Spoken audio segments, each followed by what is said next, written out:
2019 WKU Forensic Showcase. My name is Gaynor Newman. I'm the Director of Forensics here at WKU.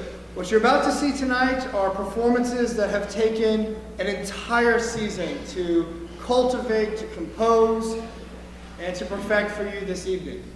We will be leaving for the American Forensics Association National Individual Events Tournament in a matter of days. We leave on Thursday.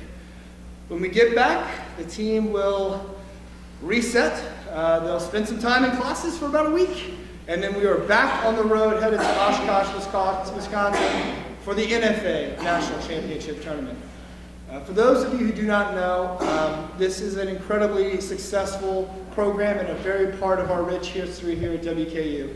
Our team is the only team in the country to win the AFA National Championship, the NFA National Championship in Individual Events Team Sweepstakes, and the NFA Lincoln Douglas Debate Team Sweepstakes in the same year, and we have done that 9 times since 2003.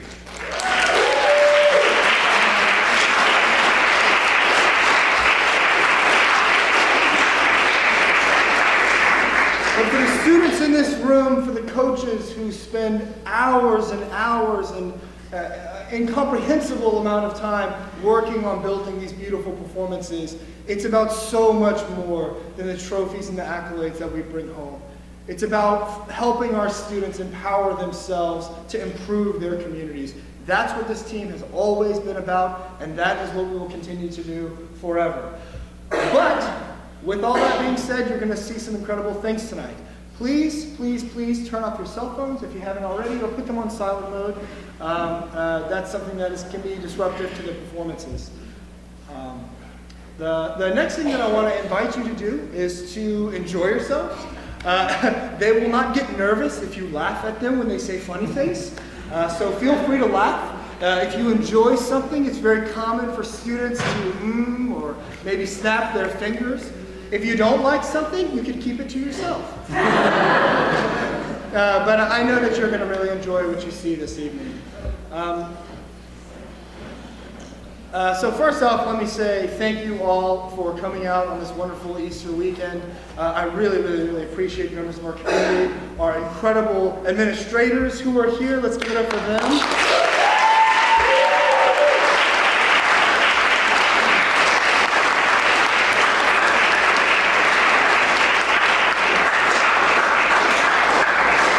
Thank you all so much for your continued support. I really, really appreciate you being here.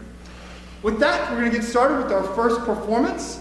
This young woman is from Peculiar, Missouri. She's a junior member of our team. She's going to be performing a prose. She cut this story from 400 pages ish down to, she's not going to do all that tonight, thank goodness, but she cut that down to a 10-minute performance. It takes an incredible discipline in order to do something, to tell an effective story like that. So performing her prose, let's give it up for junior Andrea Amban.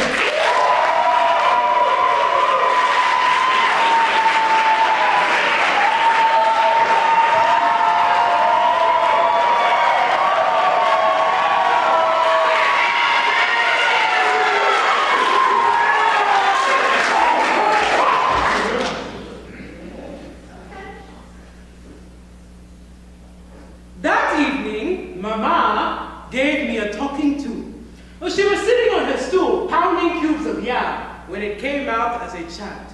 Oge na ga kwa, she said. Oge na ga kwa. Time is passing. You need to go out there and find yourself a husband.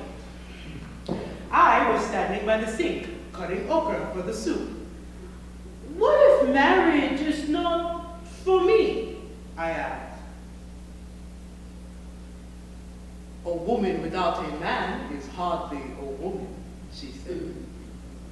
You won't stay young forever.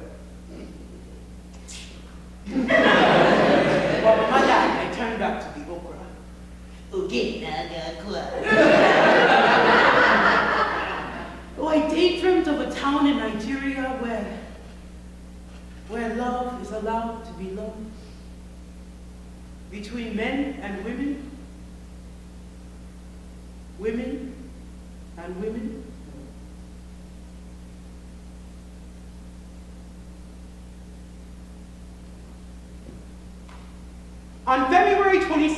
2014, The Guardian condemned the criminalization of same-sex relationships in Nigeria and Cameroon, citing stories of torture and corrective rape. The article called Africa the most homophobic continent on earth. However, these horrific narratives, while often accurate, overshadow equally powerful stories of resistance and hope. The amplification of only hardship faced by queer Africans reinforces the popular false narrative of African otherness. Author Chinelo Operanta seeks to shatter this construction by offering something missing from these stories for far too long: nuance. Under the Idolatries by Chinelo Operanta. Late afternoon on a Saturday, I was counting change when I looked up to see a customer. Well, she was tall, hair in a big round puff, red lips. Together with her rich, dark skin, she was... and she wasn't unattractive. She asked, "Do you carry mental labor?" "Sorry," I said. "We should be getting more in a few days." She nodded and stood there smiling at me. "It'll be a good excuse for me to come back," she said. I saw her eyes flicker down to my breast. If there was any confusion about the connection between us, it disappeared. It's a song, I said. We said 100 different things. You have at least 100 different reasons to come back. I'm Ndidi, she replied. Ndidi began inviting me over to her place, and I accepted. Mama had been asking me to meet new people, and Ndidi seemed a good middle ground between what I wanted and what Mama wanted. One Friday, Ndidi said she wanted to take me to a place. What kind of place? The place was a small dimly lit structure at the end of a dirt road. To the side of it, a giant white cross. You brought me to church. But inside, strobe lights flashed, heavy drapes hung from the windows, and in the middle, women, couples, were slowly dancing. On the dance floor, I asked, "How long have they been using the church this way?" "A long time," she said. "And this isn't the first. Oh, the last one was destroyed when a group of people set fire to it." My thoughts faded into thoughts of Mama and her Bible. "What are you doing? The devil has cast his net on you." But even with those words in my head, I couldn't help myself. Never before had I danced this way with a woman. Never before so freely. Back at home, Mama was waiting for me in the parlor. "How was Ndidi?" she asked. "Did you two meet any handsome young men?" "No, Mama." "We did not meet any handsome young men." There was disappointment in her face. "Well, maybe next time," I said. And Mama's face transformed into a smile. And then she reminded me, a woman without a man is hardly a woman.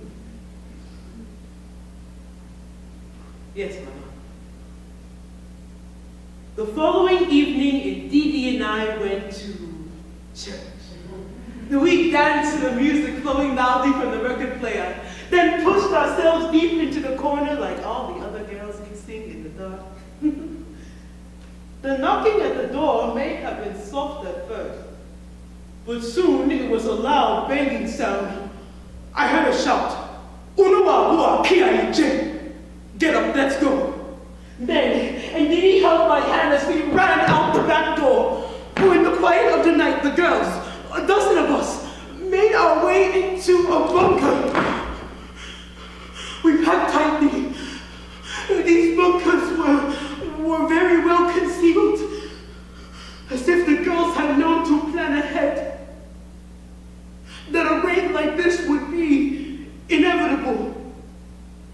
Above us, we heard the sounds of screaming, and then men's voices shouting, and then more screaming. Indeed, he held my hand. Was this how we would meet our end? An image of Mama came to my mind, weeping over my dead body.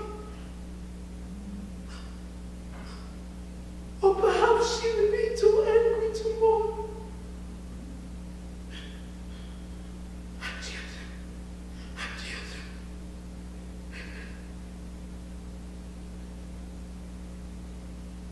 Eventually, the screaming died out and everything seemed to settle.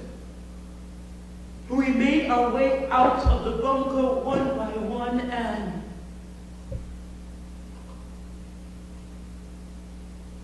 we saw the flames of orange and blue. Indeed, he began to cry. And then all of us were crying. Our church turning to ashes right before our eyes.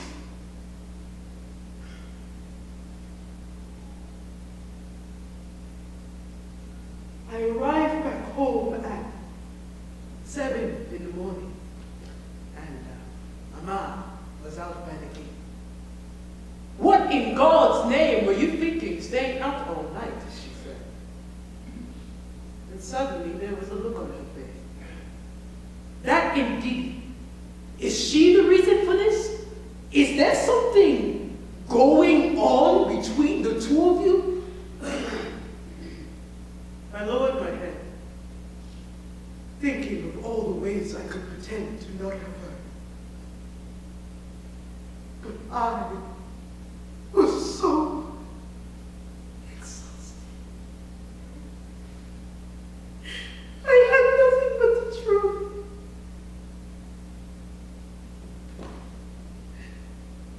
Yes. She stood there looking at me in disappointment. I looked at my home, believing it to be the last time I ever would. Mama, please let me in.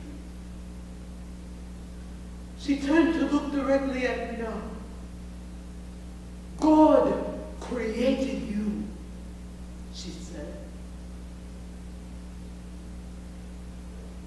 And then she opened the gate.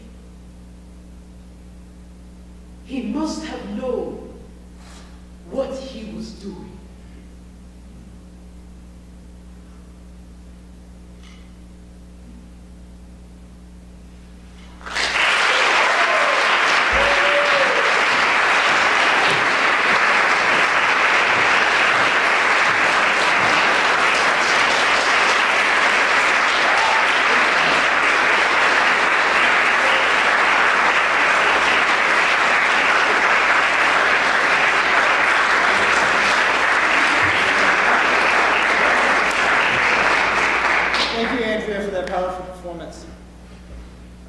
We're going to shift gears a little bit. Mackenzie will be presenting for you an after-dinner speech. Now, hopefully, some of you have had dinner, or else it doesn't work. That's a really bad joke. The point of an after-dinner speech is to use persuasion, to use humor as a tool of persuasion. So, this is, if she's doing it right, going to be a funny speech.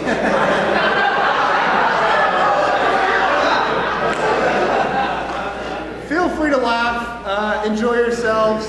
It's an honor to present our next performer, coming to us here in Bowling Green from Sheboygan, Wisconsin, a senior on our program. Let's give it up for Mackenzie Burton.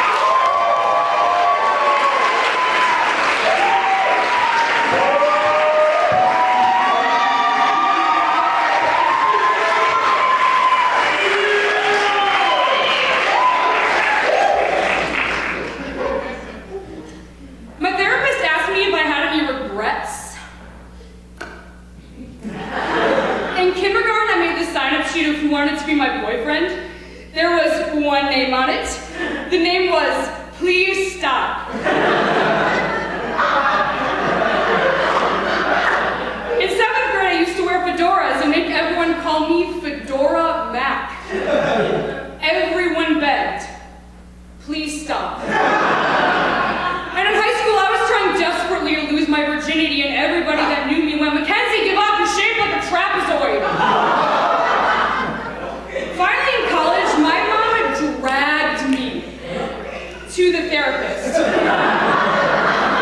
And she said, oh, sweetie, we get physical health checkups all the time, so why not mental health checkups too? And I said, Mom, you are the perfect link for my ADS.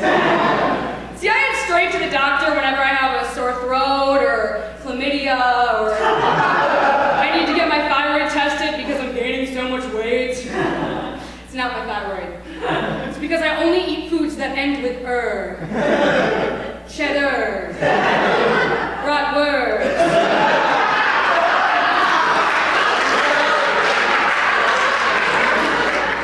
But I waited until I was 21 to have my first visit with a therapist. Mental Health America estimates that 25% of American adults suffer from some sort of mental illness and wait an average of 10 years before seeking treatment. 10 years! Can you imagine waiting a decade to fix a broken leg like some kind of Civil War soldier? Like, no, Henry, it's fine.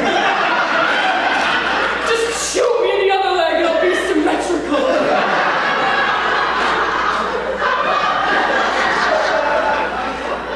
Considering the National Institute for Mental Health estimates on January 1st, 2018, less than half of Americans with mental illness currently receive any treatment, it's about time we start to normalize regular mental health checkups, or MHCs.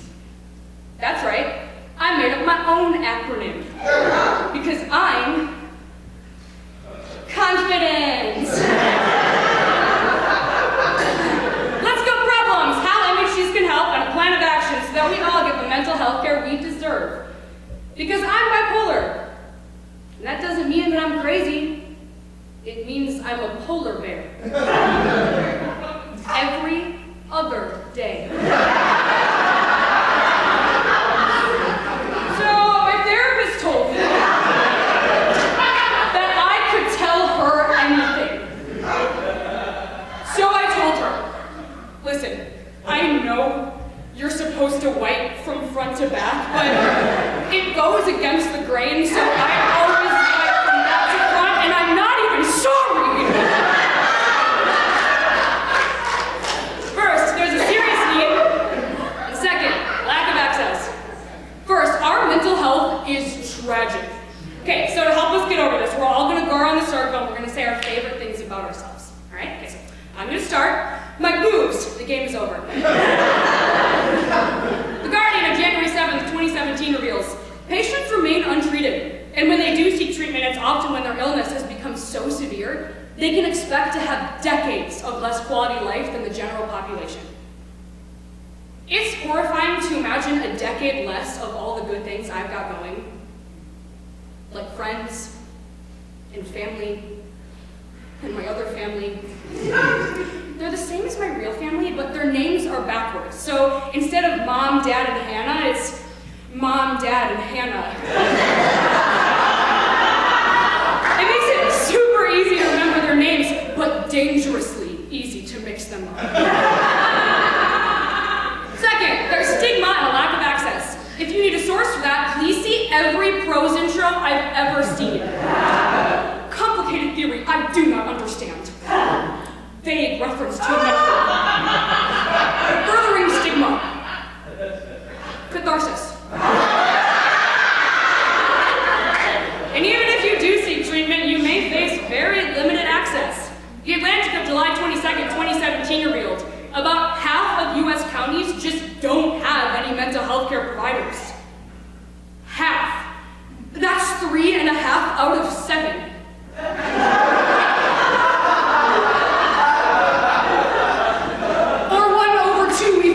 Division. Without professional mental health care, we're forced to do what our caveman ancestors did. Touch touch fire.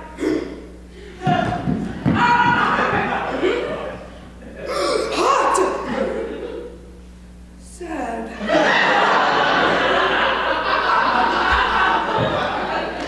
I gotta apologize for the boom, y'all. My teammate Andrea wanted another ADS title, so she took a lead pipe to my ankle.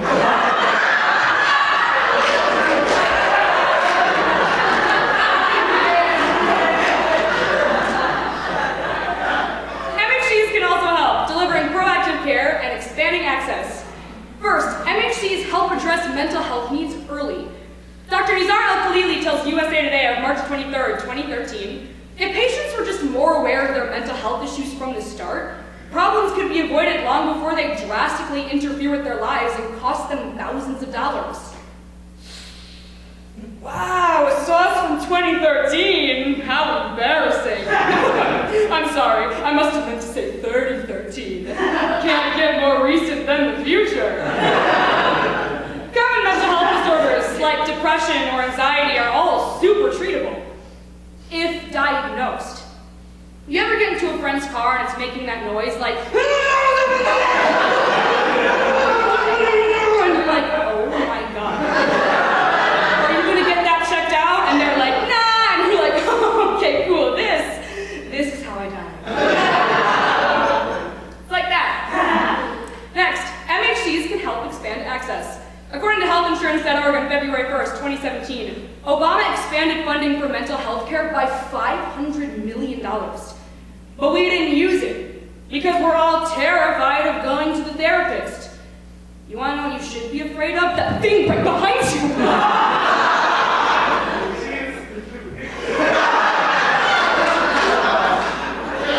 See, if we don't use that money, we're not going to get more mental health professionals because of supply and demand. Here's an example. Every time I go to Chili's, I'm gonna need at least 3 ramekins of ranch. But if I don't demand the ranch, there's not gonna be a vat of ranch dressing in the back with my name on it.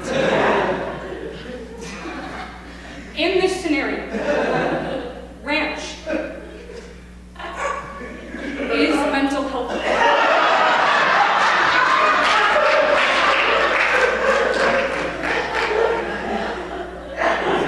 And isn't it always?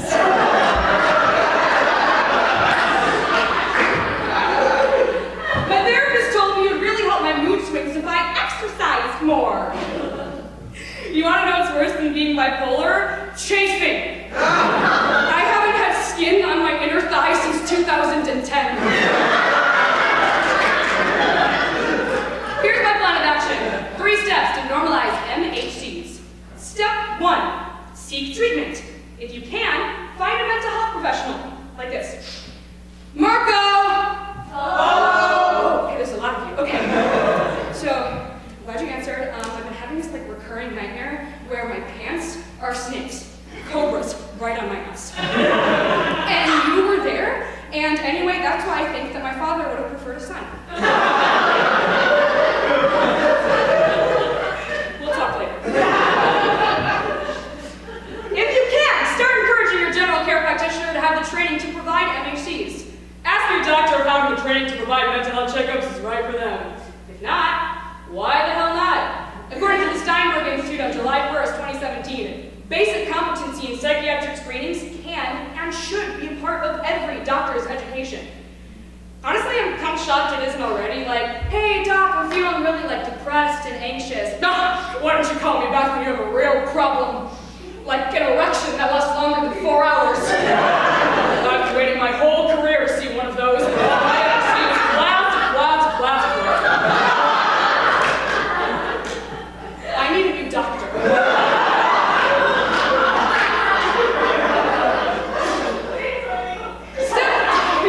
Step 2. For those who can't afford mental health checkups, let's start integrating MHCs into a regular life.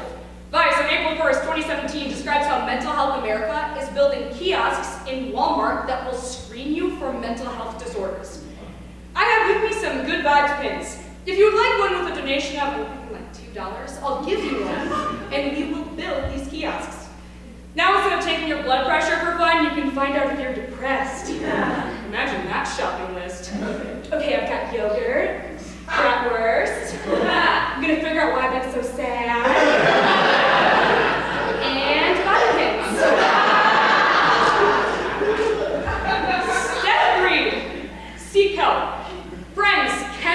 place trained mental health professionals, so I will encourage you to seek treatment if at all possible, and you should do the same for your loved ones.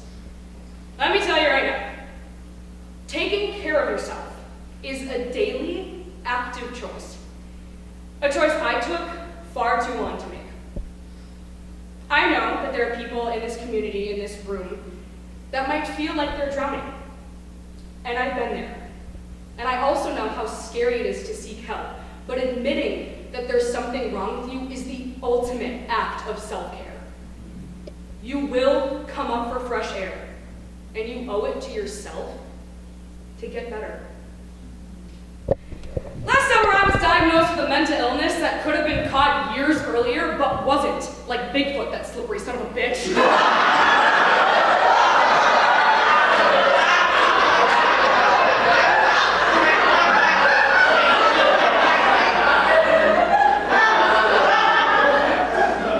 And now when I make sign-up sheets for Who Wants to Be My Boyfriend, there's lots of names on it. They're all me, practicing my cursive.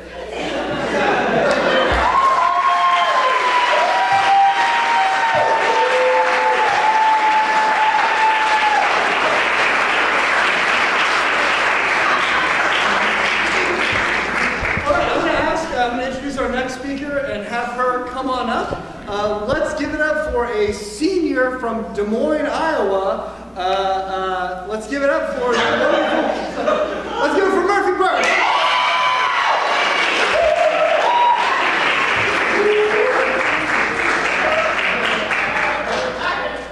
And I will need one of our wonderful administrators, maybe Dr. Lee, maybe Dr. Birch, maybe, to give a quotation that Murphy here will prepare a speech for. So I'll explain the event. Maybe while you guys can think of a quotation. Anybody maybe got one?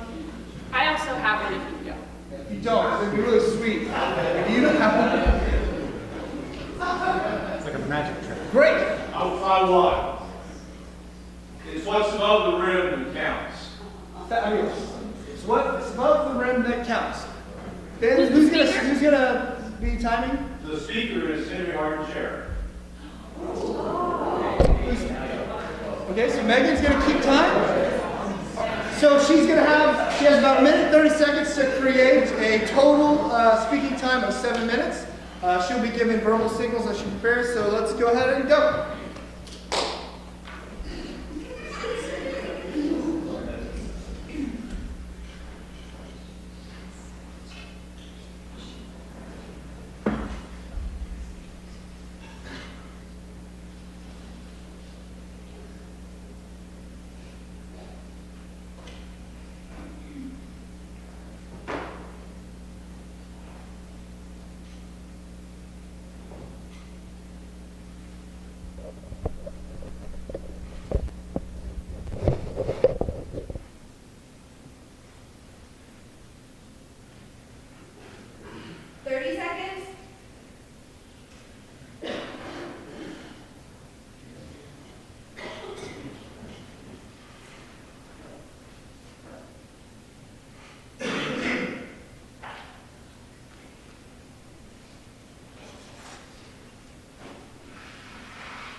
One minute.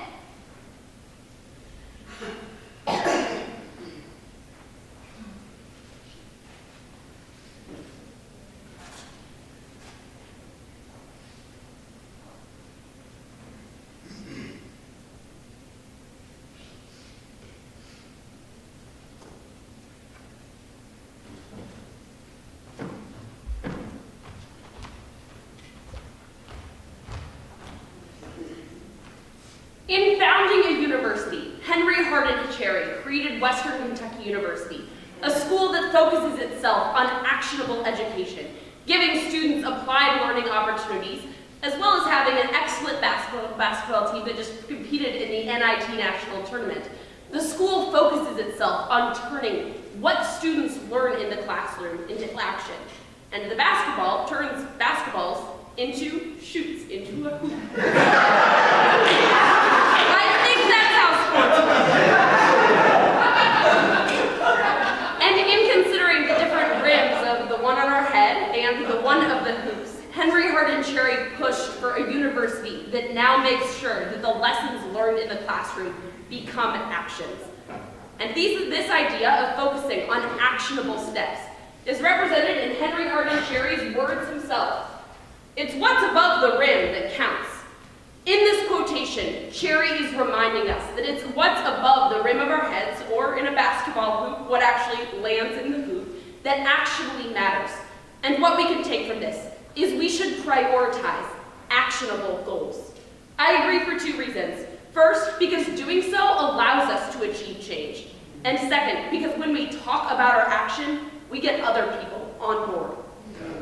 The Western Kentucky University basketball team just competed in the NIT National Tournament, and they didn't make as many goals as the other team, but to get there, they had to take actionable steps to achieve the most, which is the first reason why we should prioritize goals that we can actually take action on. Let's explore this further through Elizabeth Warren and Students Demand Action.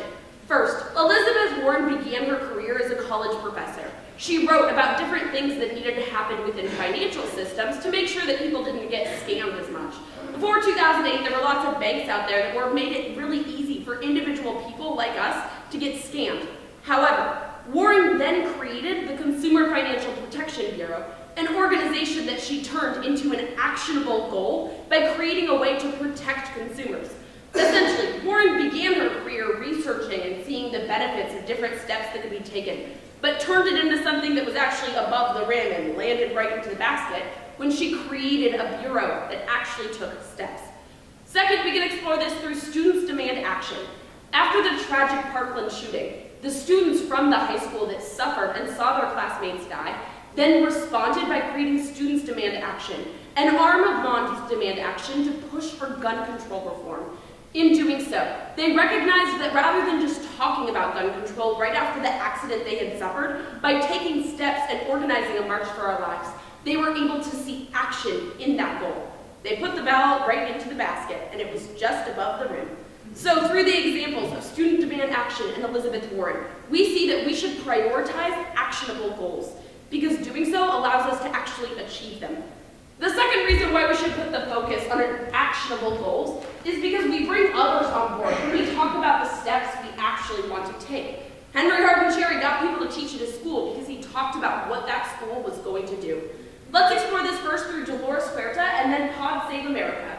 First, Dolores Huerta was a farm labor organizer who worked alongside Cesar Chavez to bring more people on board to the movement. One of her big priorities was trying to focus beyond the different groups that Cesar Chavez worked with to bring in feminist thinkers and other great thinkers of the era into the movement. She was able to get these people on board because she pointed to the actions, the protests, and the different things people were seeing in their grocery stores of change to bring more people on board to the movement. By setting actionable goals, she was able to bring on people who never considered themselves activists for farm labor.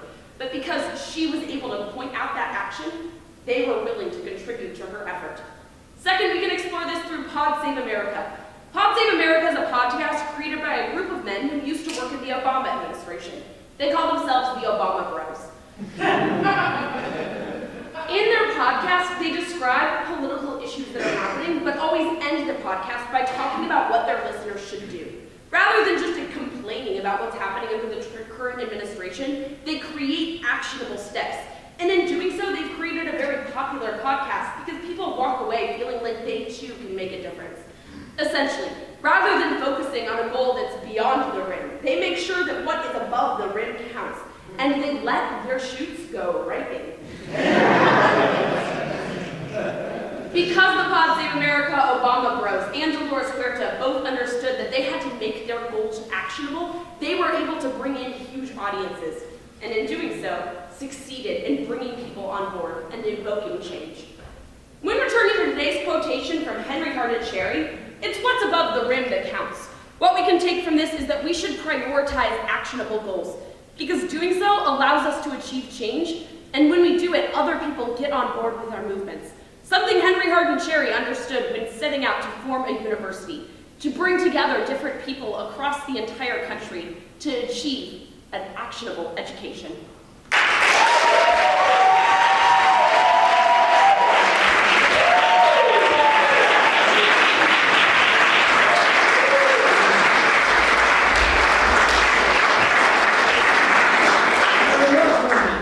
Our next presenter will be delivering a dramatic interpretation. This student is using a material from a documentary. It's a true story, and he's bringing the words from that documentary to life here on the stage for you. Let's give it up. We have a freshman joining us from Moorhead, Kentucky, right down the road. Let's give it up for Corey Newsom.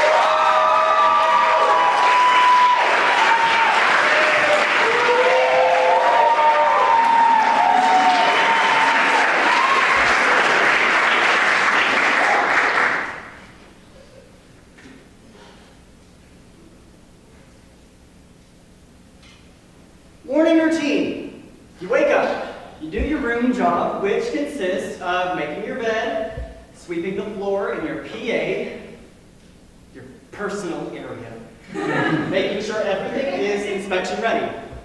The hangers need to be evenly spaced. The shirts need to be unbuttoned. There is a point system here. If you don't do something the way they want, you get a bad score. Then you have an individual session to discuss what you're doing wrong. Basically, I got sent here because my parents and I just didn't get along at all. I'm gay, and I guess they weren't okay with that. My mom said something along the lines of, "I could never love a gay son."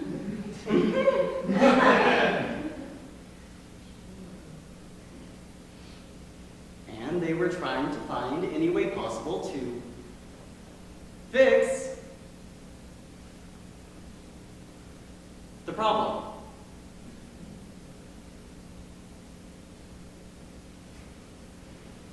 Those who have endured the practice describe it as torture. Every prominent health association in the world calls it harmful and ineffective.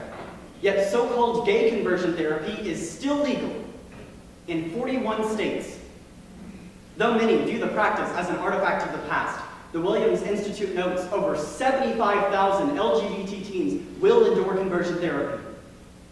This year, even in the 9 states that prohibit this nightmarish practice, the Survivors Against Institute Abuse notes parents are exporting their children to international behavioral modification programs that undergo no federal scrutiny. Documentarian Kate Logan highlights the story of David, a 17-year-old gay teenager sent to a conversion therapy school in the Dominican Republic. David's bravery encourages us to amplify our plea for a global end of this abusive practice. Once and for all. Kidnapped for Christ by Kate Logan. One morning I woke up, 2 guys were at my house and they're like, "Hi, David, you need to wake up and put some clothes on, or you're going to a school in the Dominican Republic." And I was like, "I don't think so." Well, my parents were just standing there saying, "We love you, David, we love you." I was like, "Well, what's going on?" They tied a belt around my waist, dragged me out to their car, dragged me through the airport. They were dragging me with that belt the entire time. Once we got to Miami, I realized where we were going. I feel like my parents were trying to hide me. "Oh, he's studying at a school in the Dominican Republic," which isn't true. They tried telling me I'm not here because I'm gay. Whatever. All I can do now is trust God. I just put all of my trust in Him that something's gonna happen, that someone's gonna come down here for me, or I'll get through and learn what He wants me to learn.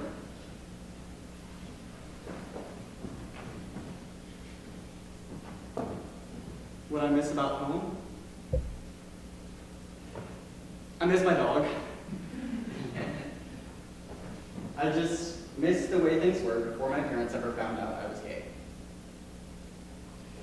I guess here I'm learning, even though I'm not graduating with my friends. Oh God, Angie! I miss my best friend Angie. I miss being able to call her and say, hey, I'm having a really hard time, can we just go talk about it over a cup of coffee at Starbucks?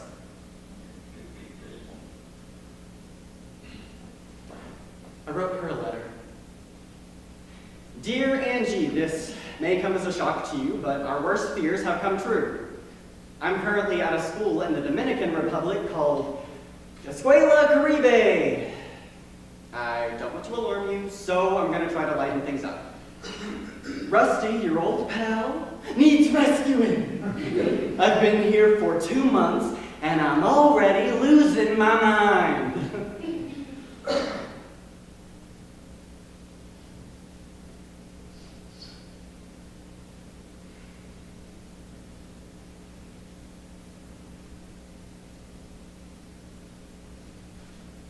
Please let your mom know and do everything you can to help. Please pray for me for strength. I've got the letter in my hands. I don't know when I can get it to you if this is seen by staff.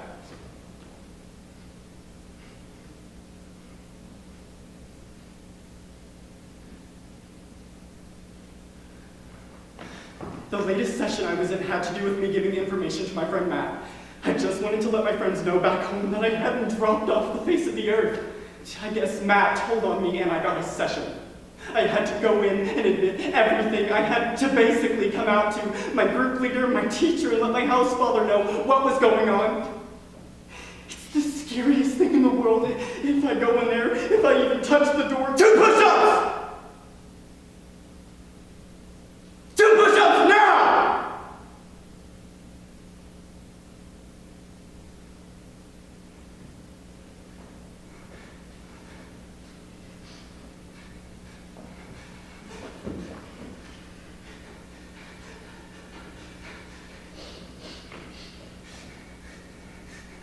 I was so scared. My nervous reaction was to fidget with my hands. My group leader saw and he smacked my hands away and he said, "Get your hands away! Look at me straight!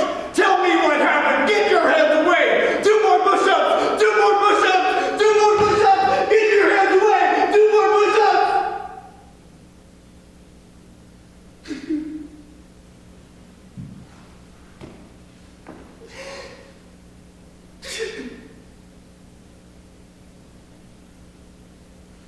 I'm afraid. I'm deathly afraid.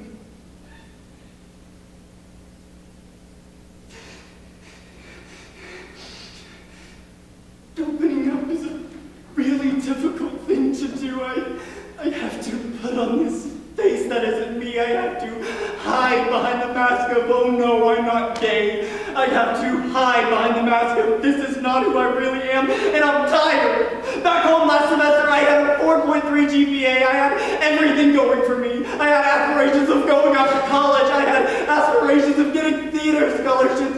Everything that I've been working for the past 3 years is just gone. My parents are telling me that I have all of these problems, and I'm just wondering, God, why did you let this happen to me?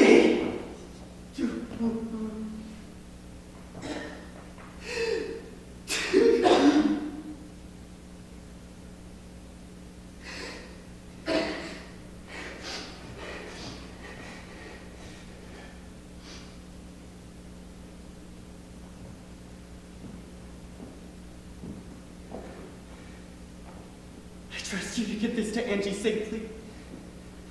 Just, please, please, please get me out of here. I trust you.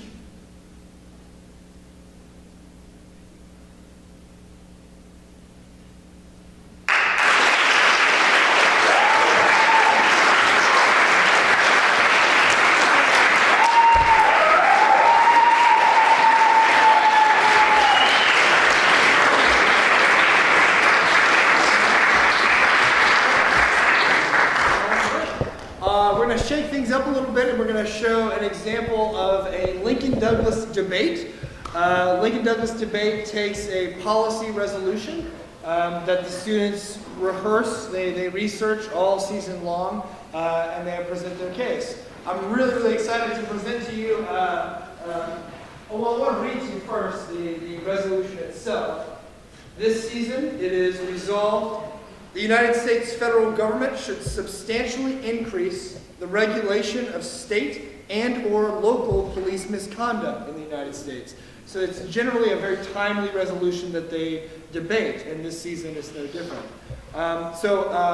We've had incredible success in Lincoln Douglas debate at this university, a wonderful history of success. For the very first time ever, last season, the team closed out the NFA national final round in Lincoln Douglas debate, meaning the top 2 debaters in the country were from Western Kentucky University. That has never happened in the 73-year history of that tournament. So I want to give it up for all of our incredible debate coaches who are here with us this evening, Dr. Jessica Ferguson and Chad Meadows, and well, our graduate assistant coaches this season, John Solomon and James Boss.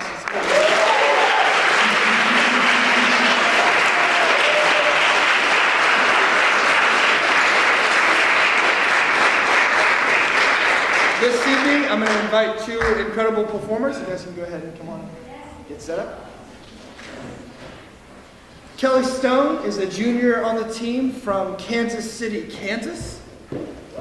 And Anthony Cervantz is a sophomore on the team from Louisville, Kentucky. They both had an incredible experience at the Pi Kappa Delta National Tournament. Kelly Stone reached the quarterfinal round of competition, and Anthony Cervantz reached the final round and closed out that final round with Bailey Rung. It was an incredible thing and a really exciting opportunity for someone who is a sophomore. Let's keep that in mind. So it's a wonderful thing. I'm going to let them get set up, but let's applaud them and welcome them to the stage.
Observation 1 is inherency. 1.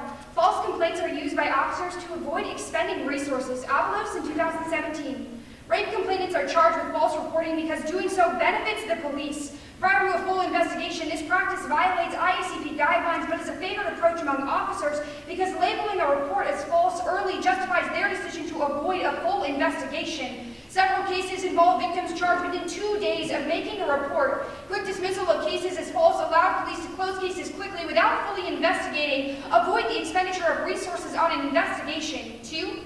Skepticism of victims is endemic, causing a crisis of credibility, preventing full investigations of sexual assault. Turkheimer in 2017. Studies indicate that skepticism of rape accusations is endemic. There is abundant evidence that officers are discounting complainant credibility when responding to allegations of rape.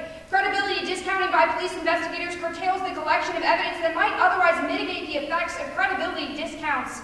Untested rape kits are concrete substantiation of this practice and emblematic of dismissive attitudes towards sexual assault allegations. Officers indicated that failure to submit a rape kit was reflective of a decision not to pursue. The kits were shelved because the allegations had already been disregarded. Police doubted victims' credibility, remarkably consistent with long-standing conceptions of the paradigmatic rape accuser. A repeatedly expressed concern was that rape accusations are simply revenge reports. By placing blame on the victim, investigators directly shift responsibility away from the rapist. Thus, the plan. The United States federal government via Congress should substantially increase regulations of state and local police misconduct by adding a provision to the Federal Violence Against Women Act prohibiting arrests for false reporting as per AVLOS in 2017. Funding and enforcement is through normal means, and I reserve the right to clarify. Solvency. 1. Federal law should prohibit false reporting. AVLOS in 2017. Federal law should prohibit the practice of charging rape complainants with false reporting. Congress should add a provision to the Federal Violence Against Women Act which would prohibit the use of stop grant funds by police departments that engage in any pattern or practice of arresting or threatening to arrest rape complainants for false reporting. The eligibility requirements of the program require any state or territory applying for an award to certify that they are in compliance with the statutory eligibility requirements of the Violence Against Women Act and the harms. This has led to 3 unique instances of structural violence against women. 1. Charging victims with false reports does not emerge in a vacuum. They are a systemic problem hiding a rape crisis in America. AVLOS in 2017. Cases where rape complainants are charged with false reporting do not emerge in a vacuum. These cases occur in a broader context marked by police failures to adequately investigate rape. Failures which occur on a widespread and systemic scale. America has a hidden rape crisis because the practice of downgrading reports of sexual assault and thereby not reporting them as crimes is common. Failures increase the likelihood that genuine sexual assault victims will be incorrectly labeled as false reporters. When victims are written off in this way and their cases are not investigated, police are demonstrating that they do not believe the victims. These actions leave rapists free to reoffend. 2. False reporting charges have chilling effects on reporting sexual assault, increasing the danger facing the public. AVLOS in 2017. False reporting cases have a chilling effect, discouraging victims from reporting to police. This increases the danger rapists pose. Victims are reluctant to report rape, fear they will be disbelieved and charged. This chilling effect operates even when a genuine false reporter is being charged. Fear of being disbelieved by police is widespread among victims. Treating all complainants with dignity and focusing on investigating and prosecuting rape rather than false reporting is the most effective strategy for encouraging victims to come forward. In light of the fact that very few rapists serve time for their crimes, prosecuting rape more effectively must be the priority. An effort to shore up someone's reputation through a false reporting arrest can actually inflict greater danger on the community when victims become more reluctant to come forward. And I am ready for promise. Sweet. Is everybody ready? So what is the Violence Against Women Act and the status quo? The Violence Against Women Act is a program in which we promote police and reform against violence against women. Okay, can you just give me some of the provisions that exist for the current safety? Right, so the current act is a bunch of provisions. Yeah, can you give that me like are a all in promotion of us thoroughly investigating sexual assault, us So- preventing violence against women. Right, so does violence against women still happen? I mean, certainly violence against women is still happening in the status quo. So then But why yeah, would officers enforce this part of the rule if they clearly aren't enforcing any of the other stuff? Right, so violence against women, the act, is in promotion of preventing violence against women. It's not that police aren't enforcing provisions of the act in the status quo, but rather that the act in and of itself on its own can't solve everything. But don't some of the so why can't the act solve everything? I mean, it's fundamentally difficult for anything passed through Congress to solve everything. I agree. So what if people or officers continue to engage in the prosecution of false reporting after this plan occurs?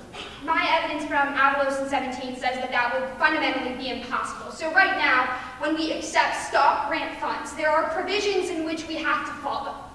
So it would be What I'm impossible. asking is, what would the recourse be for the victims of the police in that situation? What do you mean?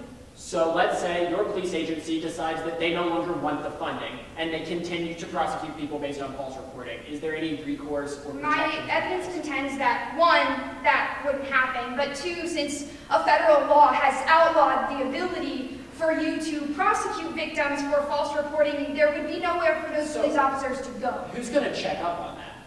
Right, so my evidence indicates that that happens in the status quo as No. we already have provisions, so it's the same individuals who already enforce that. You Right, can look to Avalos and I mean, it's the 17. Department of Justice, right?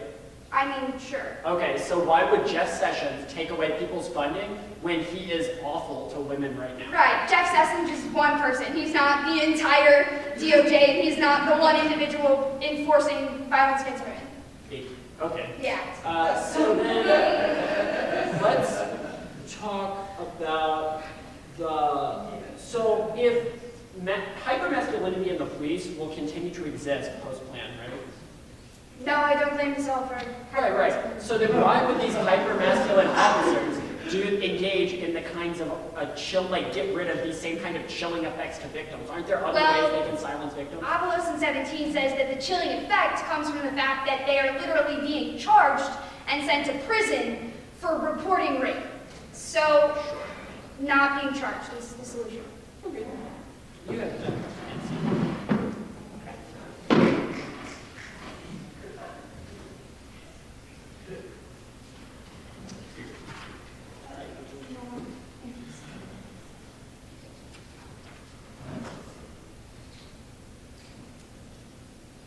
The only disadvantage to the affirmative is the movements dissad. A. The rise of racial justice movements is at a tipping point, with the swell of activity and public support not yet seen since the 1960s. Their vision offers a contrasting approach to police reform grounded in abolitionist policies and a rejection of racialized capitalism. That's Akbar in January 23rd of this year.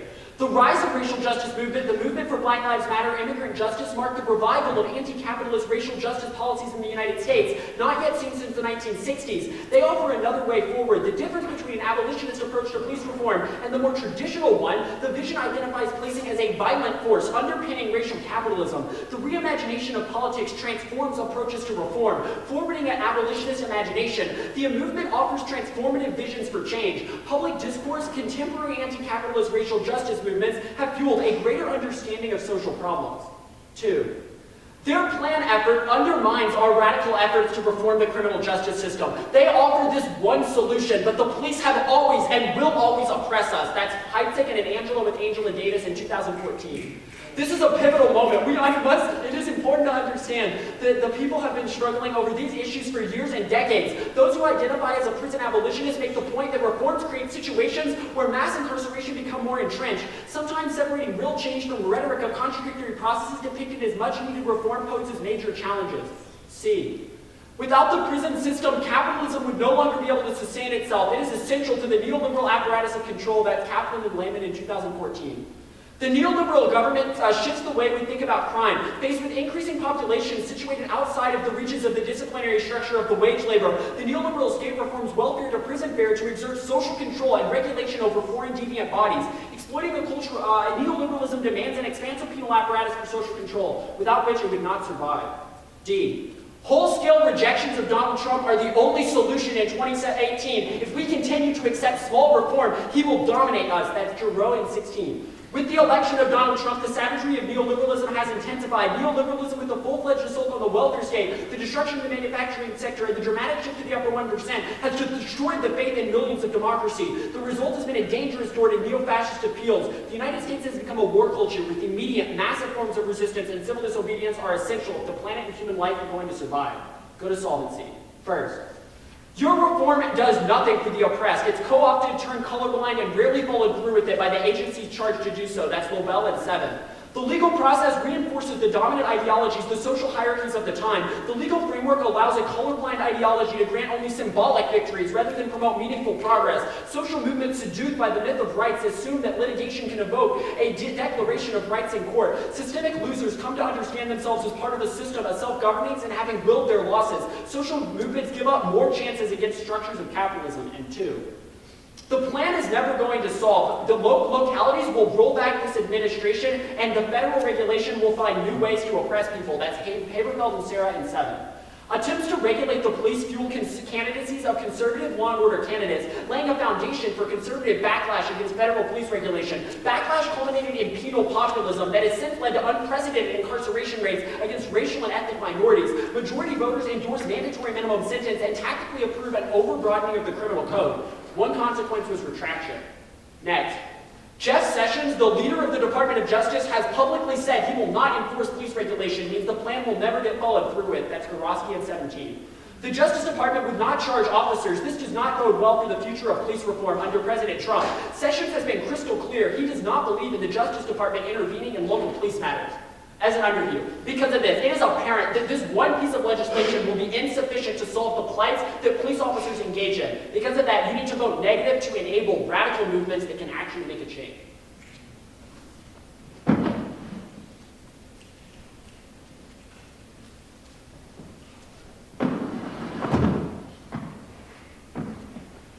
Can you give me an example of an abolitionist approach in the status quo? Absolutely. In New York City, Rikers was shut down from abolitionist sects of Black Lives Matter that protest and got Rikers shut down. So one prison was shut down? I mean, I think it's a pretty big deal when New York City has the largest prison population in the world for one city. I think shutting down the core crux of their prison industry is a pretty big deal, yeah. New York is a pretty liberal state, right? Sure. How does this work in very conservative states? Yeah, so the articulation is that these Black Lives Matter organizations are already rising up. Like Ferguson was considered a conservative county in St. Louis, but then we saw what Black Lives Matter was capable of there. Didn't we also have federal intervention in Ferguson? I mean, that was the way that the federal government subordinated the radicalism. Like, they wanted to get black people off the streets, so they gave them minor reform to their police agency. And then there's still abuse in Ferguson right now. Okay, when will we succeed in abolition? I mean, we don't give you a time frame, but we make the articulation that, like, starting this year, Black Lives Matter has even increased their radicalism and grown stronger. Like, we don't give a time frame. Okay. Can you explain to me how the plan undermines these movements? Yeah, so Angela Davis is pretty clear. She makes the articulation that these instances of giving people small-scale rights and like small fixes are used by the government to intentionally co-opt the movement. So basically, it's a way to convince people to go home and like get off the streets because they see this as like a minor success. Can you explain to me how preventing women from being prosecuted for bringing forth rape complaints is the same as undermining so the it's prison the way abolition? that President Trump would spin it. So when President Trump finally, for the first time in his entire presidency, passes a reform about police, he's going to blow it up and be like, look, everything's better now, and then people who are on the cusp are going to pull back. Do you really think that people who are pro-abolition are going to buy that? I mean, I don't think it's about the people who are already pro-abolition, but their ability to increase the numbers. But it eliminates the movement, right? I mean, their ability to be successful, yeah. Okay, let's talk about solvency. Absolutely. Why does Sessions matter, holistically, as one individual? Why does he matter? You told me that in the last cross when you said he was the one enforcing your plan. When do I say Sessions is the one You enforcing said the plan? Justice Department, and our evidence is clear that the Justice Department has not followed through with legislative mandates. Like, they have been told they have to do things, such as in the example of the article in Baton Rouge, and then they've refused. Isn't your evidence about Sessions saying that? Can you give me an instance? The Justice Department would not charge Baton Rouge officers for a fatal shooting. Sessions said. No, the Justice Department. Sessions said it later. That says the Justice Department. Okay, can you explain to me why localities are going to be like, hey, it's a really good idea if we continue to allow police officers to charge women for reporting sexual assault? Yeah, because people in power are sexist. Okay.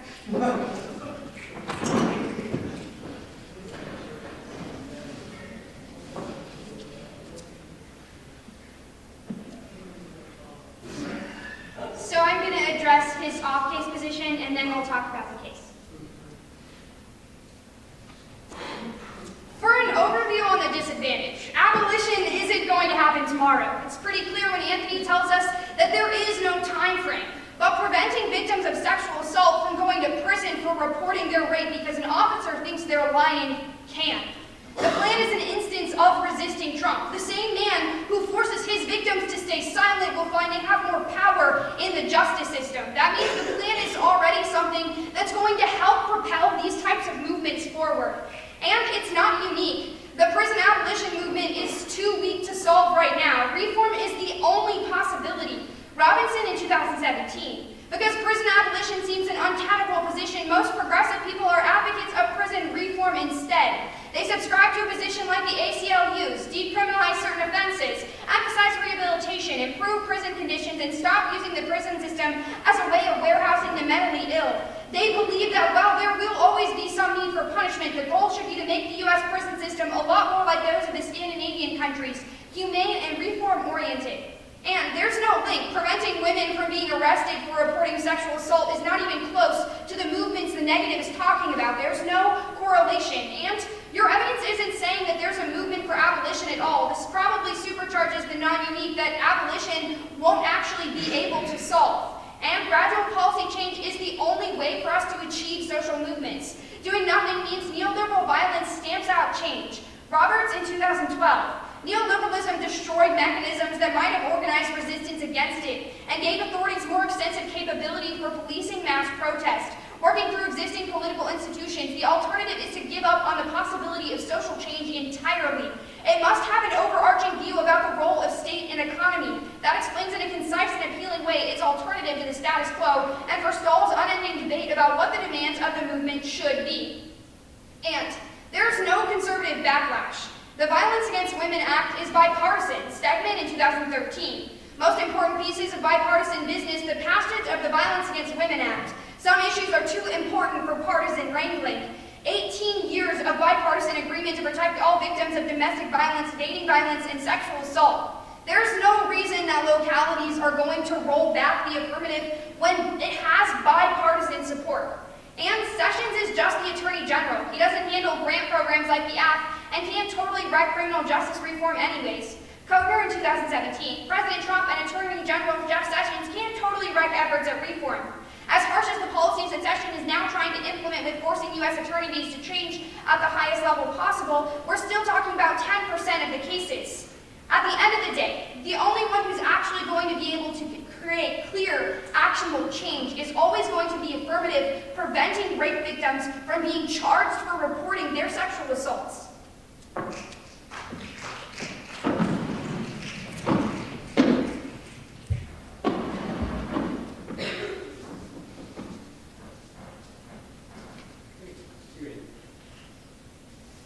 Starting on solvency, Kelly concedes a piece of evidence in the last speech when she concedes the Lobel evidence. This evidence makes a few arguments that are going to make voting negative today really easy. It first makes the articulation that the legal system never extends these legal rights that she talks about to all races. It argues that these rights she's increased only are going to exist for white people, and the other people who are still being oppressed by the police will continue to get nothing.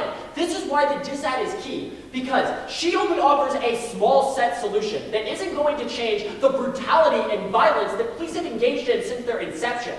Because of this, you will always prefer the negative. The second argument that this Lobel evidence makes is that there's never any enforcement, and that in reality, when these plans get passed, they just pass them for the name that sounds pretty, i.e. so Trump can say he did something for women, and then they abandon them once they actually get down into the weeds.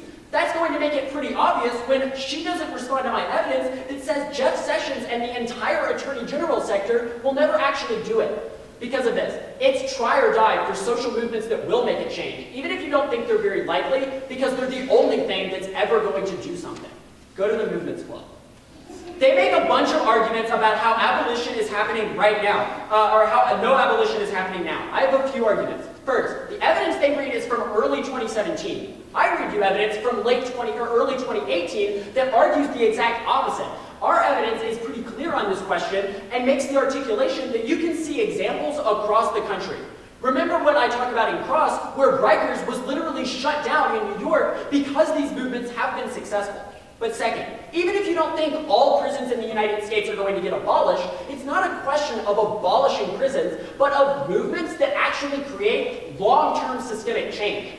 This is what's critical, because even if you don't think they're going to abolish all the prisons, at least they'll do efforts that aren't colorblind and designed for white people to actually increase the rights of people in suffering from police violence.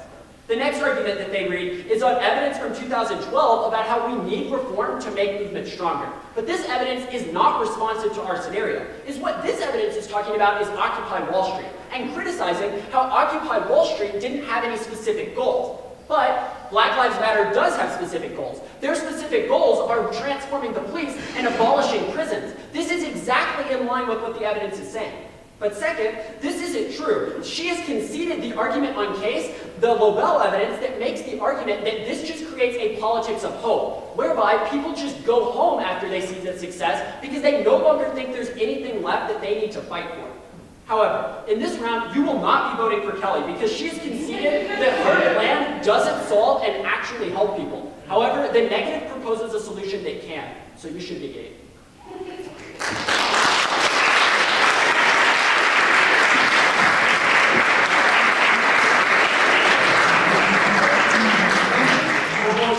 Guys, I want y'all to demonstrate your ability to spread real quick. So I'm going to set this up. So that was a truncated version of the debate. It usually goes on for about an hour. And for some of you, that might have felt a little fast.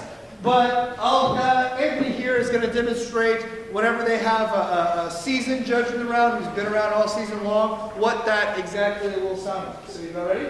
Yeah. Give it a shot. The rise of racial justice movement, the movement for Black Lives Matter, justice, the march, the revival, of capitalist racial justice in the United States, 1960 to 1990, all religion for the difference between... Thank you very much!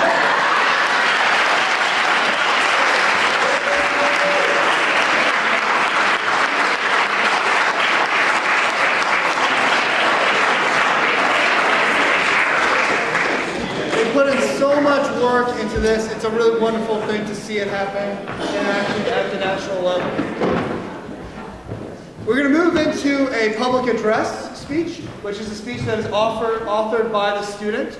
It's a real pleasure to announce this next person presenting an informative speech to you that she wrote herself. She is from Des Moines, Iowa. She is a senior and a wonderful person. Let's give it up for Lily Nell.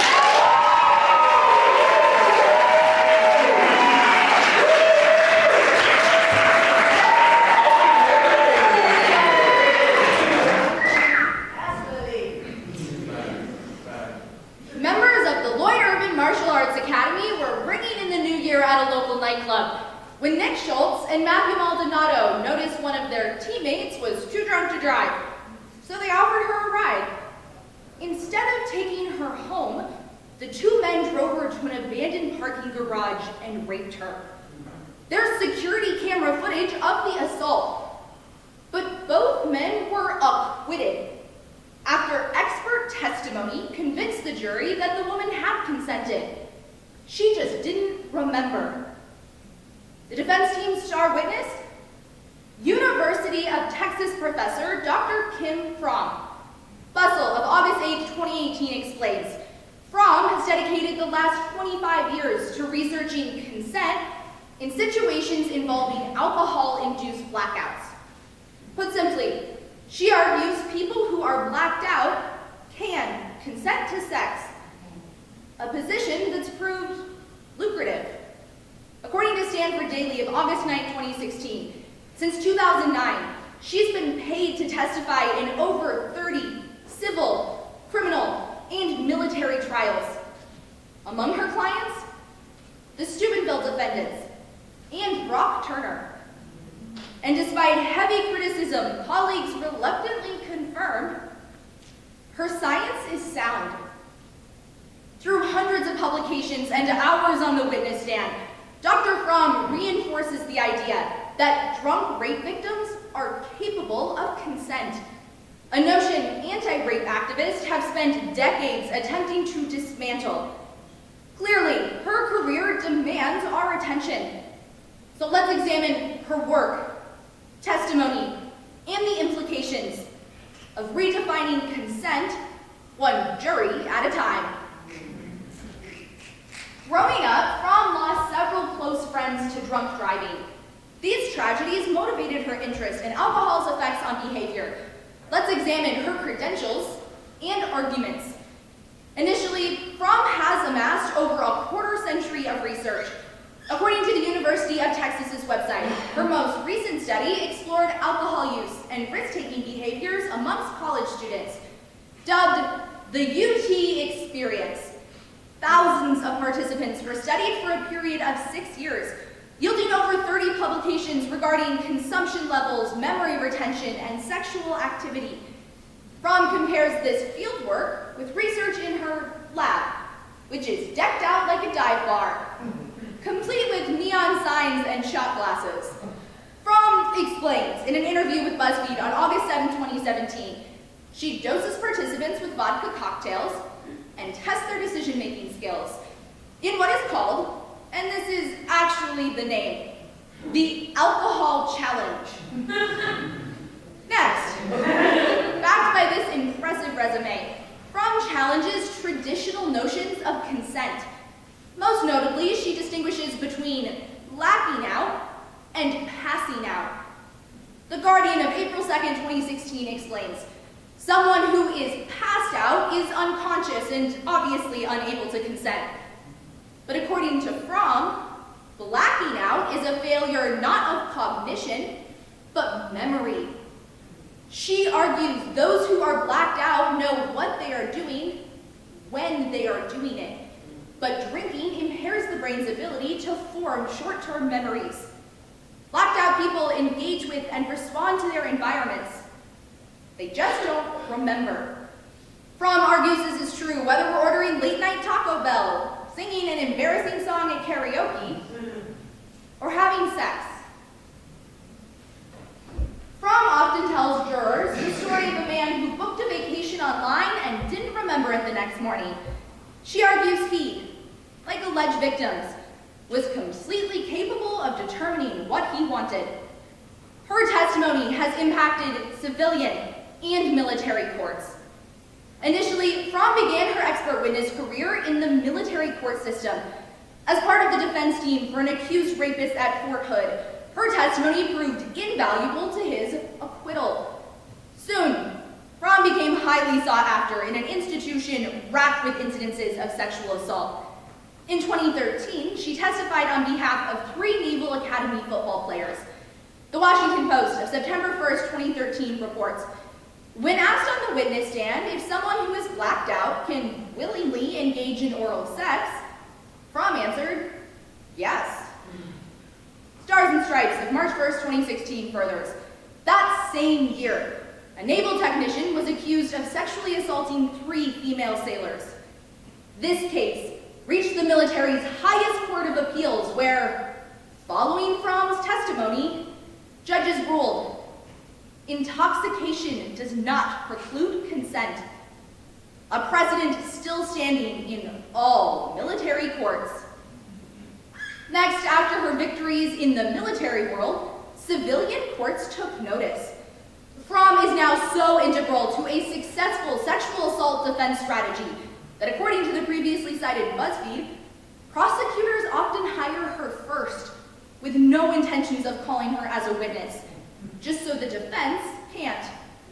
And with good reason. Her testimony can dismantle seemingly indisputable cases. The Gainesville Sun of October 10, 2012 describes the acquittal of a man who followed a woman out of a bar and assaulted her. The prosecution even had a witness, but the woman had no memory. So the jury believed the defendant's claim that she had approached him. Bustle furthers, those accused of sexual assault are so desperate for Fromm's services, they are willing to pay her up to $10,000, leading critics to nickname her Sexual Assault's Paid Angel of Death. Fromm has questioned if her ethical responsibility to educate is worth alienating friends, but her work will definitely extend beyond her social life, yielding judicial and narrative implications. Initially, Fromm takes advantage of a hidden but thriving expert witness industry. The journal Pediatrics explains in its July 2009 edition, courts rely on experts in most cases to explain complex scientific matters to jurors and judges. Thus, their testimony carries tremendous weight because it's perceived as unbiased. Yet, after Fromm gave her unbiased testimony in a recent military trial, and the perpetrator was convicted of sexual assault, Fromm called the verdict heartbreaking. The New York Times of September 12, 2008 reveals Fromm's sentiment as typical. Experts abandon their objectivity and become advocates for the side that hired them, making them more likely to give concrete answers when qualified ones are more accurate, all while raking in up to $1,000 per hour. Fromm raises the stakes in an already troubling practice, as justice becomes a question of who can afford to hire the best expert first. Finally, Fromm's assessment of blacking out leaves sexual assaults with only one witness, the accused. In her letter to the court, Brock Turner's victim explains, "I was warned. He knows you don't remember. He can say whatever he wants." His attorney constantly reminded the jury, the only one we can believe is Brock. That sense of helplessness was traumatizing. A trauma I know firsthand. After a blackout my freshman year, my assailant is the only one who knows what happened that night, which, according to Fromm, means I have no case. For years, I've grappled with how to interpret what happened, a struggle that reawakened when I came across Fromm's work. She bestows sole narrative control on perpetrators, which for me, and countless others, yields a dangerous implication. If you don't remember, you're not a victim. Fromm's research, testimony, and impact have forever altered the conversation surrounding sexual assault. When Matthew Maldonado left the courtroom following his acquittal, he remarked, "My dreams are to keep winning martial arts championships." Meanwhile, his victim must fight her own battle. The knowledge that her assailants are walking free.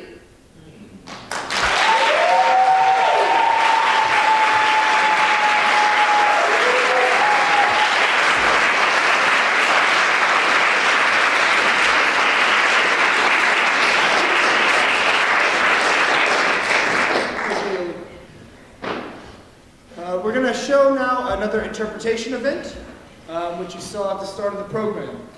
This young man is going to be performing a poetry interpretation. He spent the summer finding poems from all over the internet, from books, from different things, and he put all of those poems together under a singular theme. Let us welcome here from El Paso, Texas, a senior on the program, Mr. Sean Diaz.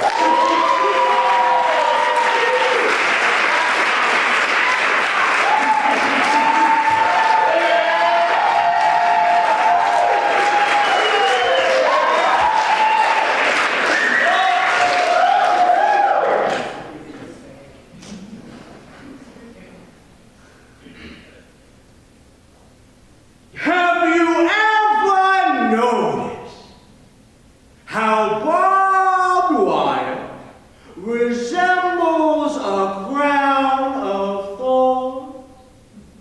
As if Jesus himself plucked it from his head, broke its perfect circle, stretched it across the desert, and proclaimed it a border of the Mexicans. Sneak into heaven. St. Peter has their names on a list, but no Mexican has trusted a list. Since Reagan was president, I lit a candle for you. Saint Michael the Archangel, escort of the faithful into heaven, I lit his candle for you. And you don't know who that is? See, now I knew we should have sent you to Catholic school. He shouts, build that wall, and the Spirit moves through us, 1,000 raptured hands reaching up in unison. There is salvation in the safety of this nation. Let me tell you how Saint Michael guided me home.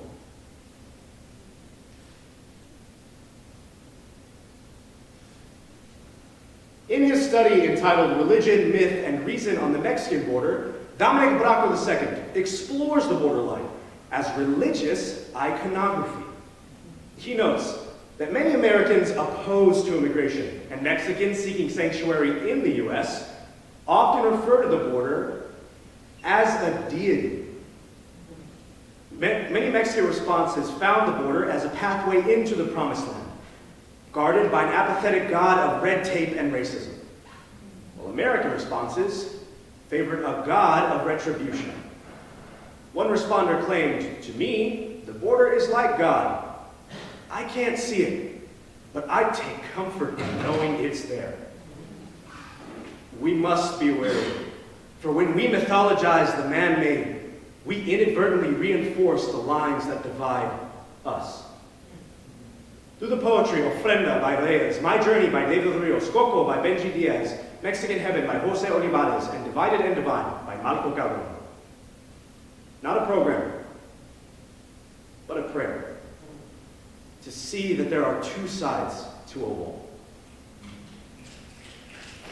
In the entire history of the Mexican people, there is one day that stands above all others. The nationwide release of Coca! Oh, we got a beachy Disney movie, beaches! When you wish upon a star! This border demands sacrifice. And my people continue to pay penance to pass. So on November 1st, I return here and will this wall to be my ofrenda. Adorn it with sugar skulls and flower petals, heavenly shades of pink and orange. Teach this wall that the red of our blood is not the only hue. On Sundays, I sat with my grandmother in church as her rosary beads rustled and tapped on the back of the pew. Now I know that her rhythmic mothers were more plea than prayer, a press palm petition begging for safe passage with no blood sacrifice. She said to me, "Mijo, your journey starts soon." In Mexican heaven, a white god reads a Bible and thumbs a rosary. And it turns out Jesus is just your cousin Jesus from the blood. He gets reincarnated every day. But no one on earth seems to care all that much. In my pursuit to be part of this monumentous occasion, my family of Tia Carmen, ándele! 20, smile into little Paul's lowlight. Stuff abuela's purse with Mexican coke, elotes, and salsa. Hot enough to melt the face off Mickey. I will place portraits for the women from Juarez who disappeared without a trace. Place soil for the 43 students murdered. Your bodies may never be found, but your spirits can rest here. As I stood in line, I imagined wading in the Rio Grande, emerging cleansed. In Mexican heaven, all the brown women refuse to cook, or clean, or raise other people's kids. They just sit and watch their novelas. So heaven is fucking gross! All the white men build condos and ask the Mexicans to speak English. I'm just kidding! There are no white people in heaven. On screen, I see the red and green that's been missing from that white Disney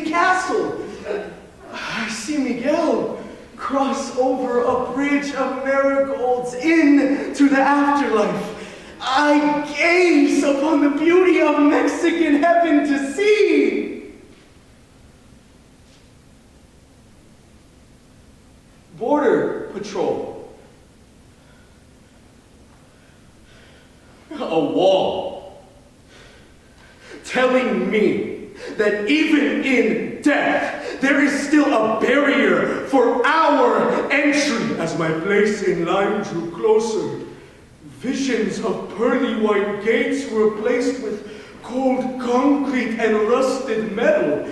I see families lined up on their knees, hear their screams. I clutched my grandmother's rosary, each digging bead a nail in my sweating palms. I declare it is there by God's design. To treat it as if it were not, to regard it as something not worth protecting, defending, respecting, is an insult to the God that put it there. What do you do when the path to heaven is lined with the bones of those that never made it there? Sometimes salvation is the warmth of my grandmother's hands rapture, the swell of my mother's hum as she washed other people's clothes. See, we have always been our own Messiah. Been turning 2 fish and 5 loaves into a pot of rice and beans since our Genesis. Hordes of white bodies will flock to theaters.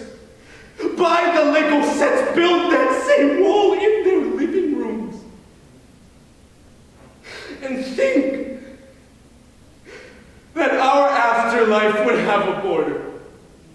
Think that we would force our families to relive a hell on earth. Think that only those worth remembering could pass. As I crossed over, I pulled out my prayer card of St. Michael. And I noticed a note. In times of great strife, know that your family watches over you. And when you get to heaven, there will be no walls.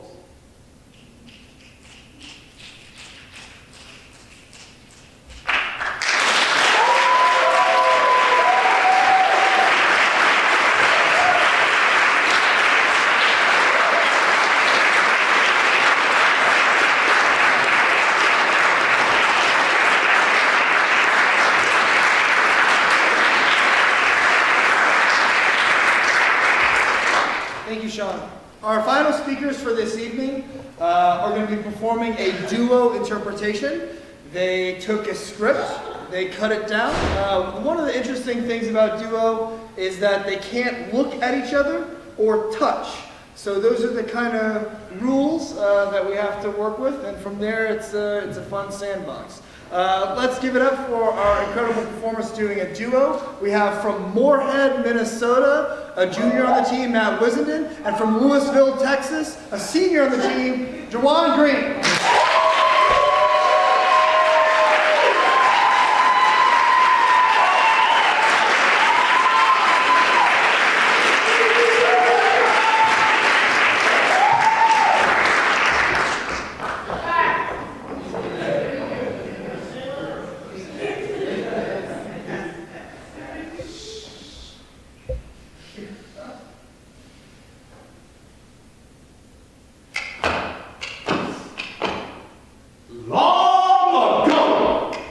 The Asante people spun tales of the ebony god Anansi.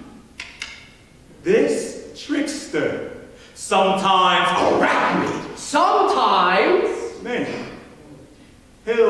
his people close. Until the pale man ripped them from his embrace. But he remained vigilant. A mischievous, eight-legged god of a displaced people, meant to protect them from the grasp of the unknown. Get your lazy, shiftless ass down there! Sorry, Master Willard. Oh, you gonna be fucking sorry, all right? What did I say about cutting me during my shave? That if you cut me one more time, I'ma slit Cecilia's pretty little throat! Oh God! Oh God, help me! Look at me. I am your God.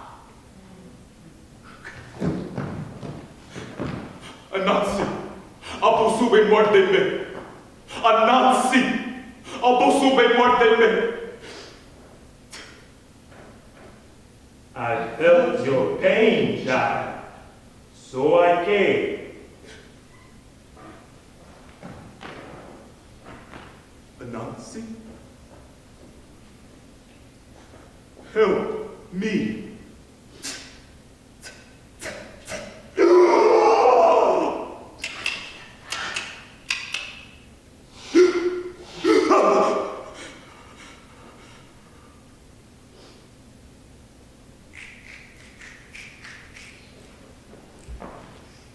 Stories of the hybrid god Anansi were once whispered by slaves in the antebellum South and Caribbean.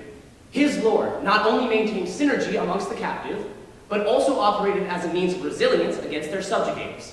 For example, etchings of spiders were found on many plantations with a record of revolts. However, 150 years later, shackled or not, we are still bound to white hatred. Anansi stories continue to be told amongst Afrikaner youth, reminding us that radical acts of faith and social deviance can spark the flames of emancipation.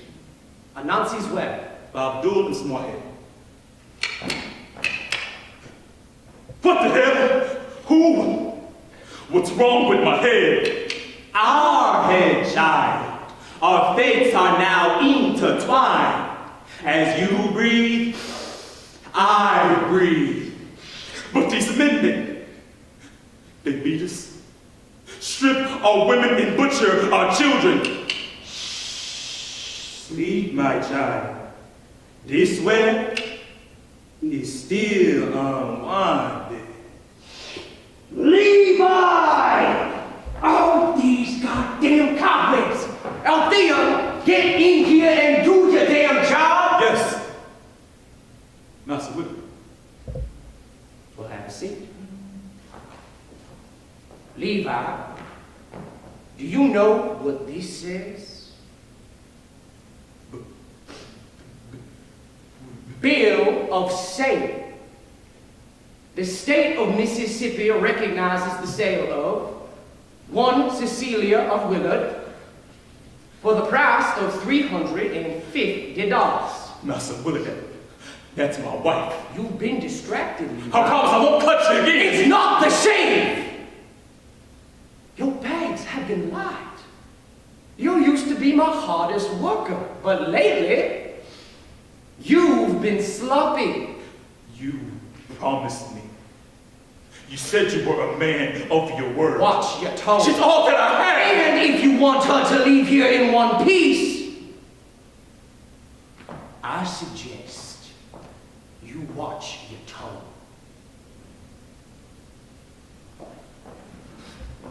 Oh God, no. No, no, no, no. Dry our eyes, child. I thought I tricked you. He gonna send my Cecilia away from here. Don't be short-sighted. Stay the course with me, and I will return your wife. And something you left on the shore the day they plucked you from our home. Your dignity. How Imagine your anger as a flame. Each lash an ember. You good for nothing, lazy animal. Every wound or cold you stoke. Your pain is flint to spark the fire. My pain is flint to spark the fire. My pain is flint to spark the fire. My pain is flint to spark the fire. There's a fire! Gather the horses! God damn it!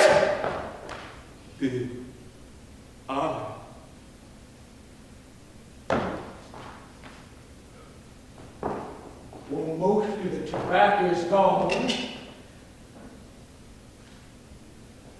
Levi, did you or anyone leave the quarters last night?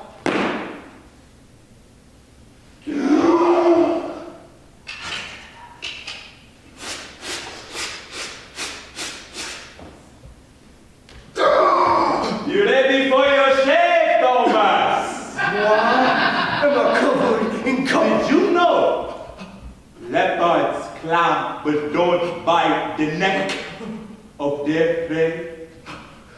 Levi? I admire their patience. Levi? She tames her bloodlust just long enough to feel like leave the body. Levi! Levi! Stop it! He can't hurt us no more. Now we get my wife and the others and we leave. What the fuck is going on here? When I get loose, I'm gonna kill ya! You hear that? Even in bondage, he forced you. Everyone, gather! One of you help untie me! Silence! Why? Shouldn't each and every one of you take turns wedding soil with his blood? One of you help me now! Don't you all understand? I have seen the future and it is bleak. Do you know how many lungs I felt collapse under the weight of the Atlantic? He's a mentor. Strike him down and you will all be granted your freedom! How dare you speak of freedom? Let me show you the blood on your hands. Hunger and poverty will become so familiar, you'll mistake them for kin. What am I seeing? Your children will be hunted. And so with their children, and their children soon after, Make it stop! your men will be held captive. The brilliance of the women mocked and their bodies led. There are lifetimes behind my eyes. And our blood paints every single one of them. You cannot escape this way.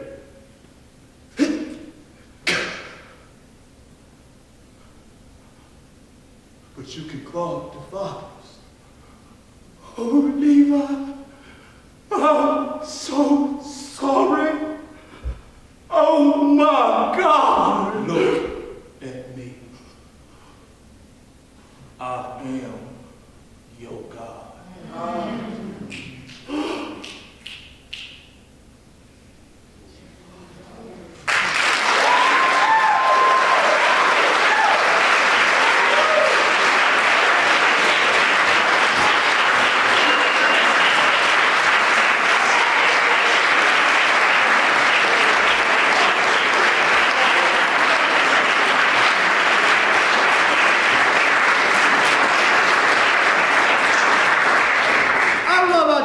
But I think we're gonna win.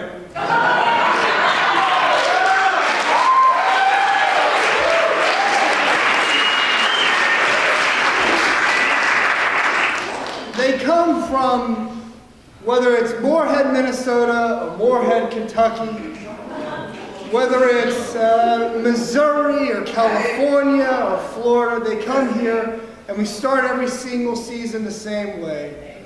We start with a problem. What's plaguing the community? What is something that's standing in our way? What is something that that everyone is saying you cannot fix. And what our students have to say at the start of every season, when someone says you cannot fix a problem, they have to empower themselves and say, it's because I haven't looked at it yet. When someone says you can't fix a problem, we say, let's try it a different way. Let's look at it differently. And they do that every single year. And they do that with the help of our incredible coaching staff. For our coaches, can you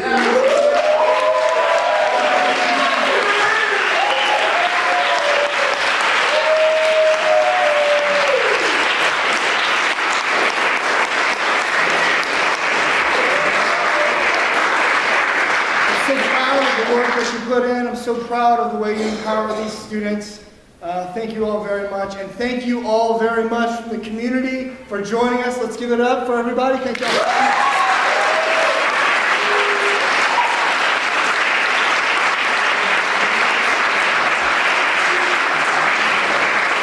That's our show for tonight. Thank you all so much. Have a wonderful Easter Sunday tomorrow. We appreciate you coming out.